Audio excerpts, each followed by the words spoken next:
Hai guys, ketemu lagi di channel Endeavor Lovers. Kemarin kan in-depth reviewnya seputar Kashin Koji. Nah sekarang kita akan bahas tentang Isshiki Otsutsuki. Ternyata sosok ini bisa jadi sangat berbahaya, karena begini, teman-teman tahu kan, seorang Otsutsuki tanpa pengetahuan yang cukup tentang bumi saja, sudah begitu mengerikan daya hancurnya, seperti Momoshiki dan Kinshiki. Hiraukan Urashiki yang di-nerf habis-habisan, jadi kayaknya percuma kemampuan intel Urashiki ini. Apalagi ini Otsutsuki yang sudah lama hidup bersama manusia dan sudah mengatur suatu strategi jangka panjang dengan sangat baik. Kali ini kita akan bahas tentang Isshiki Otsutsuki. Tapi sebelum lanjut, jangan lupa untuk klik tombol subscribe bagi yang belum subscribe dan klik tombol like serta share video ini di semua sosmed teman-teman. Oke, kita akan bahas sekarang. Let's check it out.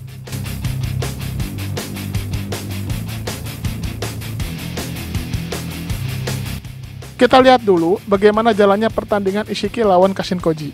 Isshiki ini sebenarnya sudah mempersiapkan rencana kebangkitan, di mana awalnya dia terpaksa menyimpan karma di Jigen, tapi dia tahu jika Jigen tidak akan kuat menampung kekuatannya yang super besar.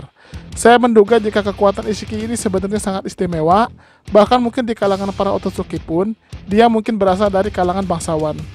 Tapi memang Isshiki ini terlihat tidak sebarbar Otsutsuki lain. Mungkin itu karena dia sudah pernah merasakan hampir mati, sehingga dia lebih hati-hati dalam bersikap. Oke, kita langsung ke manganya. Supaya bisa beruntun, saya jelaskan sedikit dulu tentang Isshiki dan Jigen. Teman-teman pasti sudah tahu kan, jika Isshiki Otsutsuki itu dikhianati Kaguya ketika perjalanan mereka turun ke bumi. Dan dia terpaksa mengambil tubuh terdekat darinya untuk tempat dia bertahan hidup. Karena saat itu manusia belum memiliki cakra, dan kebetulan yang ada di dekatnya adalah seorang biksu Buddha bernama Jigen, Isshiki tidak punya pilihan. Di kondisi super lemah itu, dia hanya menggunakan teknik Sukuna Hikona untuk mengecilkan dirinya dan masuk lewat telinga Jigen. Dia pun terus hidup dengan mengonsumsi nutrisi Jigen. Nah, seiring waktu, dirinya pun mulai memberikan karma pada Jigen. Tapi Isshiki ini tidak menginginkan kebangkitan dari tubuh Jigen, karena Jigen itu tubuhnya sebenarnya tidak siap untuk menerima cakra besar. Karena itu dia mencari calon wadah lain, dan ketemulah Kawaki. Sepertinya Kawaki punya kekhususan dari gennya yang membuat dia bisa menerima cakra besar. Apakah mungkin Kawaki ini adalah seorang Uzumaki? Saya sempat mencurigai hal itu, tapi sepertinya saya agak ragu karena rambut Kawaki hitam, berbeda dengan Uzumaki yang berambut merah. Jadi hal itu mungkin bisa jadi salah. Tapi untuk menampung kekuatan Otsutsuki, tentunya harus memiliki cadangan cakra besar dan tempat penampungan yang memadai. Selama ini, yang mampu melakukannya adalah klan Uzumaki. Mungkin Kawaki dari klan lain yang sehebat Uzumaki. Nah, disinilah hebatnya perhitungan Amado dan Kashin Koji. Setelah mereka masuk dan mendapatkan kepercayaan Isshiki di Kara, mereka pun seolah membantu proses kebangkitan Isshiki. Walaupun sebenarnya justru sebaliknya. Mereka tahu jika Isshiki bangkit di tubuh Kawaki, maka kekuatan penuh Isshiki akan muncul dan mustahil mengalahkannya bahkan oleh duo Six Spade sekalipun. Mungkin perlu bantuan Toneri dan Hinata yang berhubungan dengan Hamura untuk bisa mengalahkan Isshiki di mode penuh. Nanti saya akan buat bahasannya sendiri.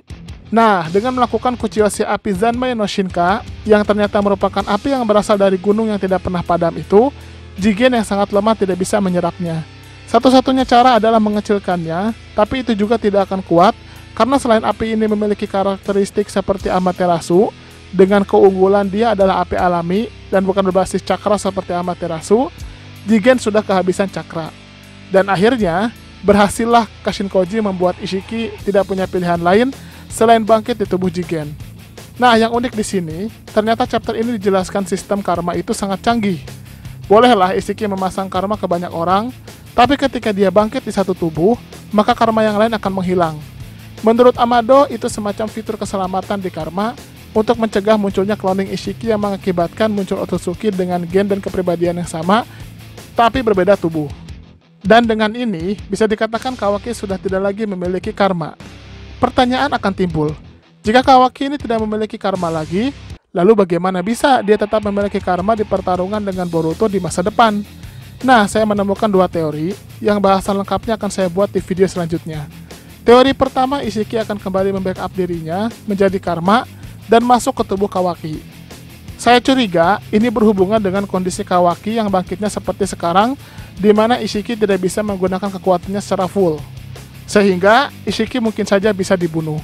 Dan mungkin di beberapa chapter ke depan, Naruto dan Sasuke akan datang ke tempat Ishiki untuk melakukan rematch. Dan kali ini mereka bisa membunuh Ishiki dengan sempurna. Tapi perlu diingat, teknik Sukuna Hikona Ishiki ini tidak bisa dianggap remeh. Bisa jadi cara yang sama dengan ketika dia sekarat terjadi lagi. Mungkin ketika Naruto dan Sasuke pergi ke tempat Ishiki, Kawaki dan Boruto ikut. Nah, ketika akhir pertarungan dan menjelang kematiannya, Ishiki menggunakan teknik Sukuna Hikona lagi untuk masuk ke tubuh Kawaki. Dan bahkan mungkin sesaat sebelum kematiannya, dia melakukan cara yang sama dengan Momoshiki, di mana dia memindahkan karma kepada Kawaki. Cara ini dimungkinkan karena pastinya Ishiki tidak akan jatuh 2 kali di lubang yang sama. Kali ini pasti dia sudah menyiapkan rencana cadangan. Dan inilah yang membuat Ishiki jauh lebih berbahaya daripada Otsutsuki lain. Otsutsuki lain datang tanpa pengetahuan yang cukup, tapi itu sudah sangat berbahaya bagi manusia. Apalagi Otsutsuki Ishiki ini sudah tinggal lama bersama manusia dan memiliki berbagai strategi. Nah, teori kedua ini agak mustahil, tapi bukan berarti tidak bisa terjadi. Teori ini adalah bukan Ishiki yang membuat karma di tubuh Kawaki, tapi justru Momoshiki yang membuat 2 karma. Saya mempelajari, memang kilauan cahaya di tanda karma Boruto dan Kawaki berbeda, di mana Boruto lebih ke arah biru dan Kawaki lebih ke arah merah. Tapi bentuk tatonya sama. Saya curiga, bisa saja setelah Kawaki tidak jadi wadah Ishiki, ada suatu kejadian di mana Momoshiki mengambil alih tubuh Boruto, lalu kemudian dia membuat backup karma di tubuh Kawaki.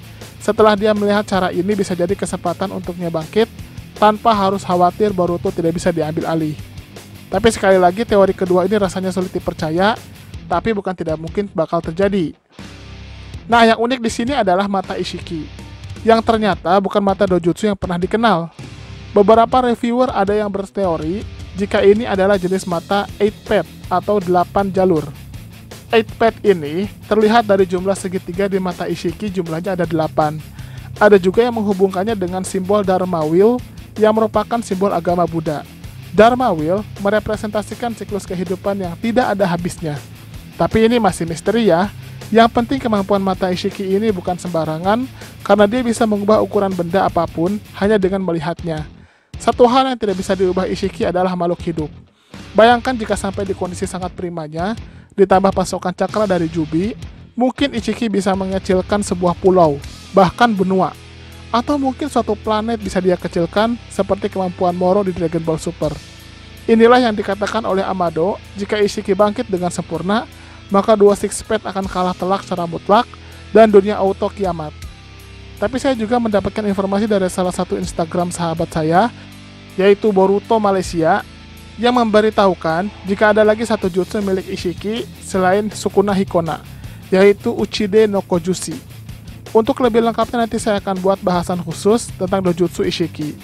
Intinya menurut informasi itu, Uchide no Kojushi memberikan kemampuan manipulasi gravitasi pada Ishiki.